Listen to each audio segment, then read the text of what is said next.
the Anunnaki, and the sacred science of the Black God. Before I've read some very interesting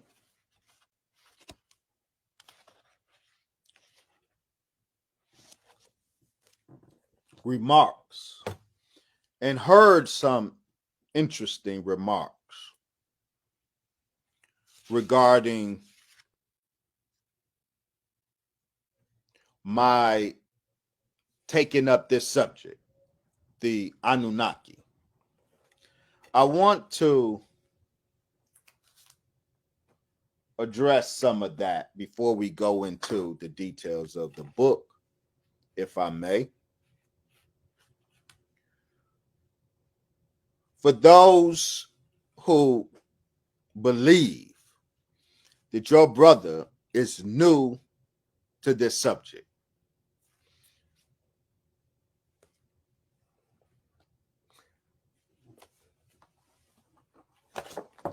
I published this book, The Book of God, an encyclopedia of proof that the Black man is God.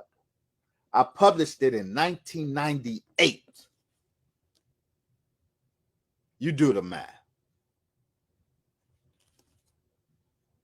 In this book, this encyclopedia of proof that the Black man is God, I document and discuss the Anunnaki in here.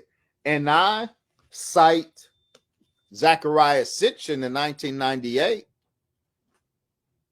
I appreciated Zechariah Sitchin, but what I quote from Zechariah Sitchin is what I was able to verify in other sources. So I was writing about the Anunnaki in 1998. I published this book, Black Arabia and the African Origin of Islam. I published this book in 2009. And in this book, I go even deeper into the Anunnaki. See, I'm a trained historian of religion. This is what I do. Now, I've been writing on this subject for decades, literally decades. I have been writing on the Anunnaki. So, please stop with the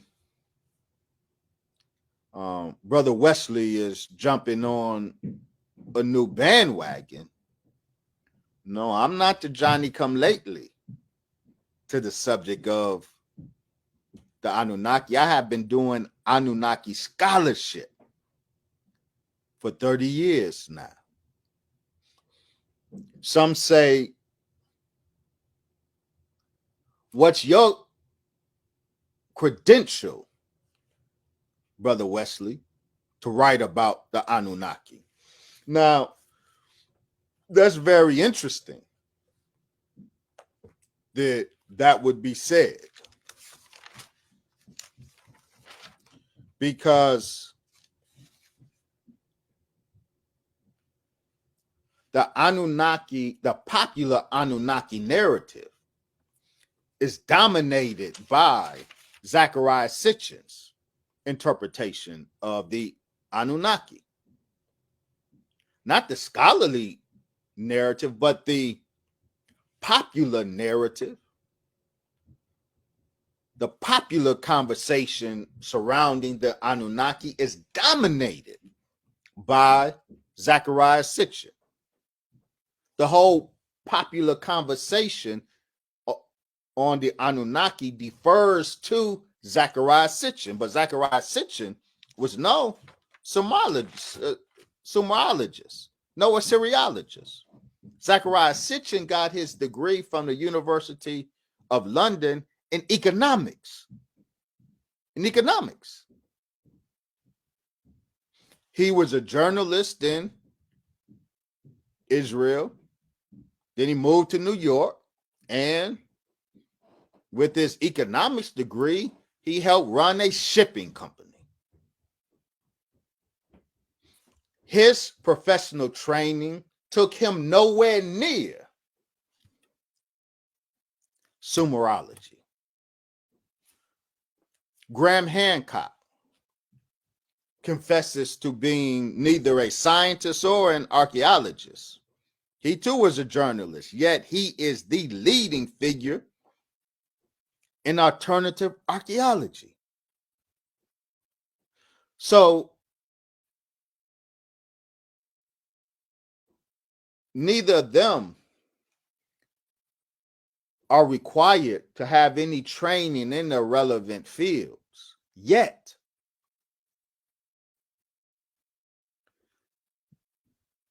they are deferred to on these subjects. On my degree behind me, which I'm not going to grab down, but on that doctorate degree from the University of Michigan, Ann Arbor, the degree is in Near Eastern Studies.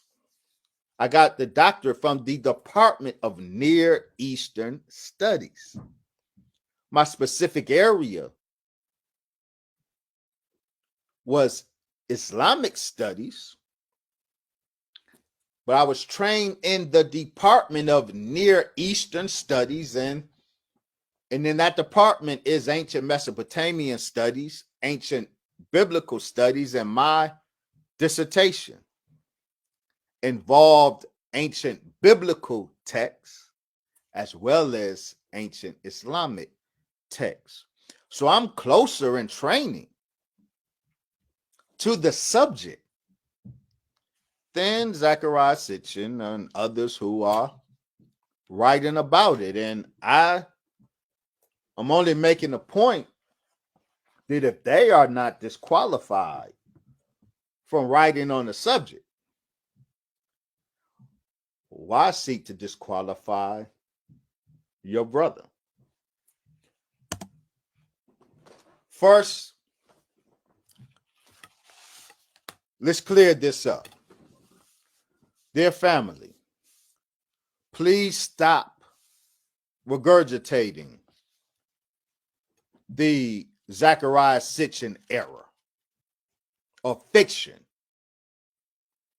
The term Anunnaki does not mean those who from heaven to earth came. Please, family, stop saying that. It never meant that, and Zechariah Sitchin never demonstrated that. He just said it. And here is the Sumerian writing of the term. He never showed the grammar behind his reading of this term, how he parsed it to get those who from heaven to earth came. He never showed a grammar. He never explained. And it's because the grammar don't work. You cannot get those who from heaven to earth came. You cannot get that from the Sumerian writing. Family, don't take my word for it. There are 4 foundational studies on the term Anunnaki. 4 of them. They don't agree. They're independent. You can avail yourself to them and study the issue, and you will see that Zechariah Sitchin had absolutely no warrant to interpret the term Anunnaki as those who from heaven to earth came. See, he imposed that reading on the Sumerian because he was trying to support his extraterrestrial hypothesis, his wrong Nibiru hypothesis. But in terms of the four studies, in terms of understanding the term Anunnaki, avail yourself to Van Soden, Babylonian groups of gods, Igigu and Anunnaku. Avail yourself to Falkenstein's the Anuna in the Sumerian tradition. I put them on the record so you can go get them. Avail yourself to Kynast, Igigu, and Anunnaku according to the Akkadian sources, and avail yourself to Van Soden's the Igigu gods in the old Babylonian period. All of these studies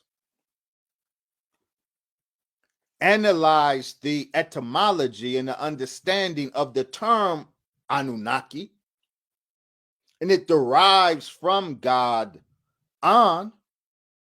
It means offspring of An, or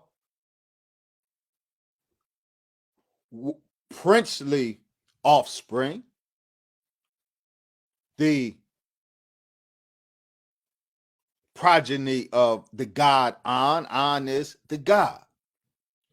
But you will see in those studies that there is no hint, no possibility of deriving from this Sumerian term the definition, the meaning, those who from heaven to earth came.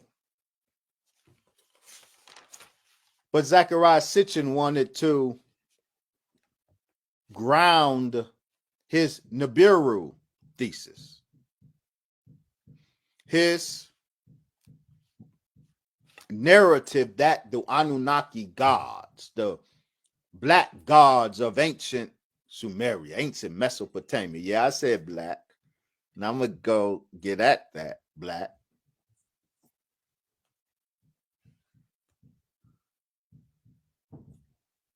Zechariah Sitchin wanted us to believe that the Anunnaki gods weren't black gods from Arabia, which they were, but that they were some other kind of gods from the planet, an exoplanet, Nibiru. Exoplanet meaning a planet outside of a solar system. I heard it said in defense of Zechariah Sitchin, I heard it said recently that the Enuma Elish,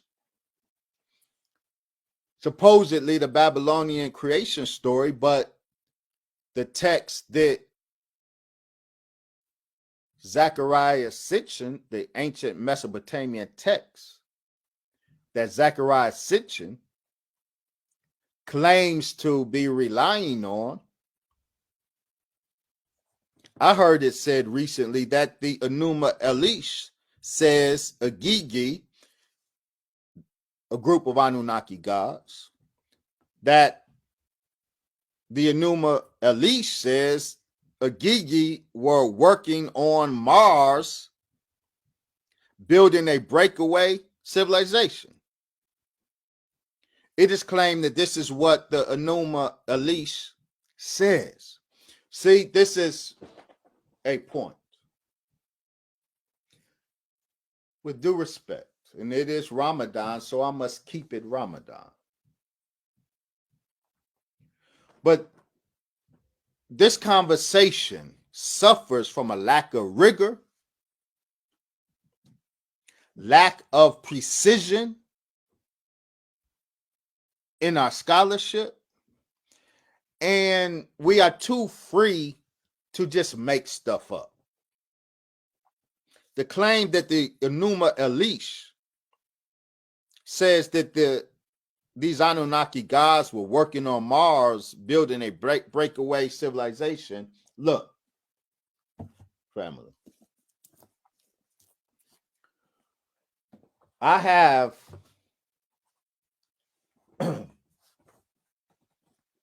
several editions of the Enuma Elish, the so-called Babylonian creation story.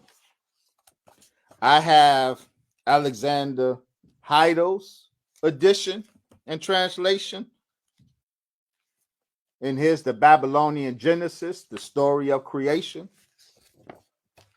I have that published in James Pritchard's The Ancient Near East, an anthology of texts and pictures. There is the Enuma Elish here, this edition. And I have, and I must prefer, Lambert's very robust edition, Babylonian creation myths. Now, I have these editions, and I can say, as a matter of fact, nowhere in the Enuma Elish does it say the Anunnaki were working on Mars, building a breakaway civilization.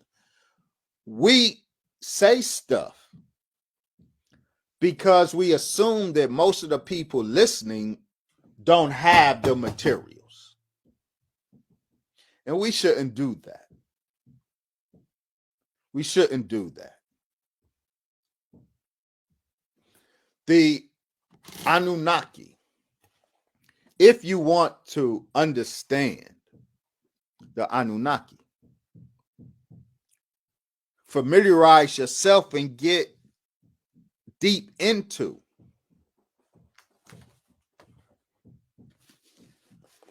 the teachings of the Most Honorable Elijah Muhammad, the supreme wisdom, the root teaching. The Honorable Elijah Muhammad's teachings are a root teaching, and his root teaching illuminates all the branches of knowledge. It is the root teachings of the Most Honorable Elijah Muhammad. Hear me, family. It is the root teachings of the Most Honorable Elijah Muhammad that is the key to interpreting the Enuma Elish of the ancient Babylonians. It is the root teachings of the Most Honorable Elijah Muhammad that is the key to interpreting the Atra Hashis, the story of the ancient Mesopotamians describing the creation of man.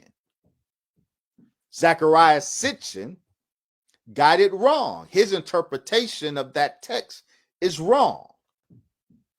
To fully understand that text, the Atra Hashis, study Message to the Black Man by the Most Honorable Elijah Muhammad, and you will understand how it is the story behind, the meaning behind the story of the Lulu that was created by the gods. What gods and who is Lulu? I named this book The Anunnaki and the Sacred Science of the Black God. I heard it said that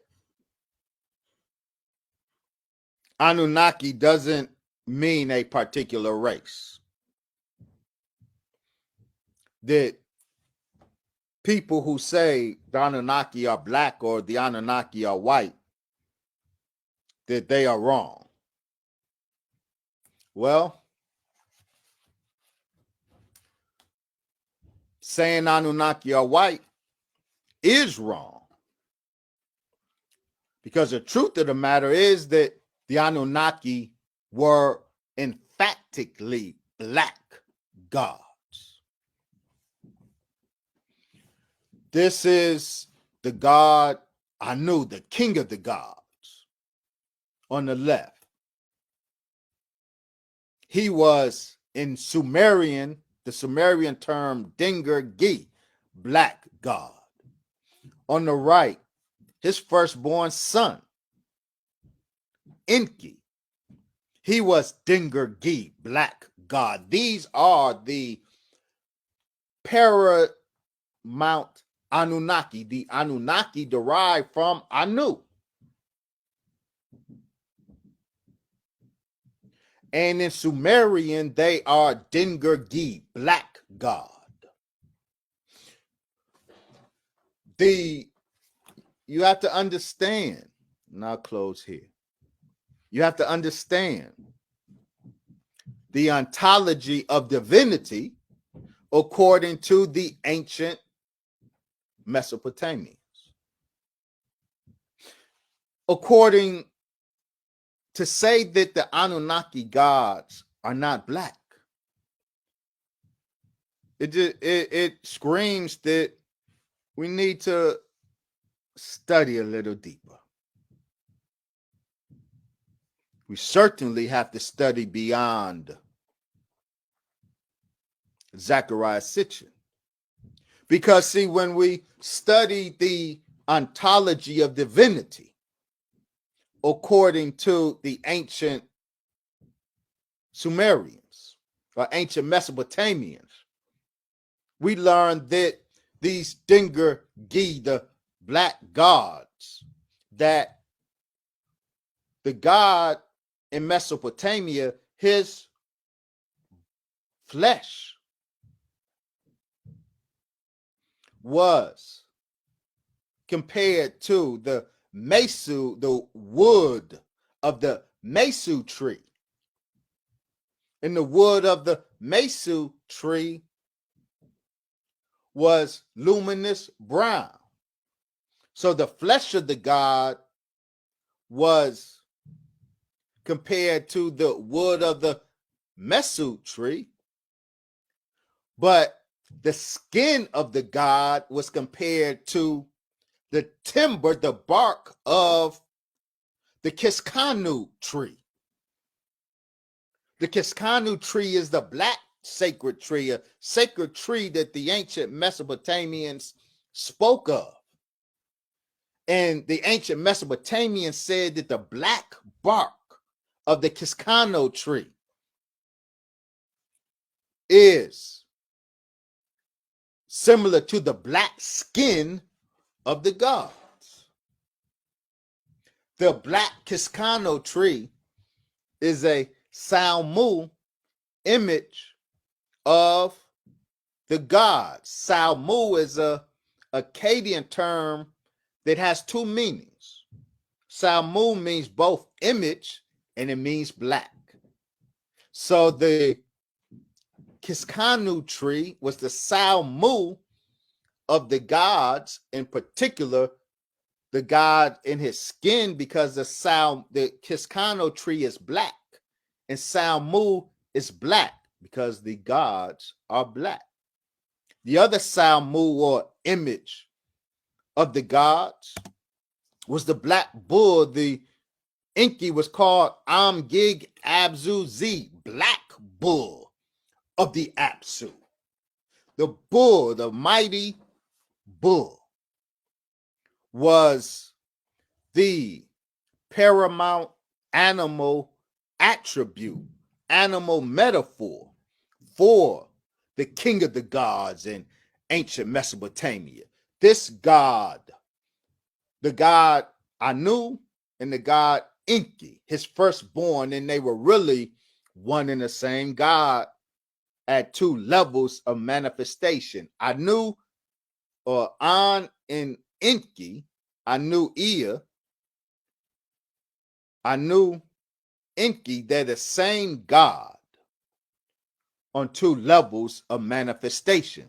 Their animal symbol, their animal image was the black bull of the Apsu. The black bull was not just black. The black bull was pitch black as asphalt. And the It is the hide, the black hide, the black skin of the bull, or black hide of the bull. That was a reference to the black skin of the gods. So somebody asked me, do the Anunnaki really look like this? Now, in fairness, this image of this black god is AI generated. The only thing I can say emphatically, yes, the Anunnaki look like this. I can affirm that the Anunnaki had this pitch black skin because the ancient Mesopotamians went out of their way to depict and make it clear that the skin of the Anunnaki gods was not just black, it was pitch black, like the bark of the Kiscano tree and the hide of the black bull. Now, in here, I have chapters on why is the black gods painted red. Some say, well, the gods weren't black, they were red. No, the black gods were depicted red for a very particular reason. I have a chapter in here entitled, Why Are the Black Gods Blue? The gods are depicted blue. It is not the case, family, that Osiris' skin was literally green. No, it was not. It is not the case, family, that Ra of Egypt literally had blue skin. No, he did not. You have to understand the ontology of divinity according to the, not just the ancient Mesopotamians, but the ancient black world. And in particular, you got to understand the mathematics of the black god. The blueness of the gods were blue, not because the skin was blue, the skin was black. The gods, black gods, were depicted with gold and red skin, not because their skin was actually gold and red. We detail the mathematics of the black god and explain why the black gods are sometimes depicted blue, why the black gods are sometimes depicted red, why the black gods are sometimes depicted green, and it is not because their skin is actually blue, their skin is actually green, or their skin is actually red. In every case, the skin is black, but it's a different reason that they are depicted blue, red, and green. All of that we document. And so we invite, as I close, we invite you, family, to get the books, study them, and find fault in them. If you mustn't, put it on the table. That's how we advance the conversation.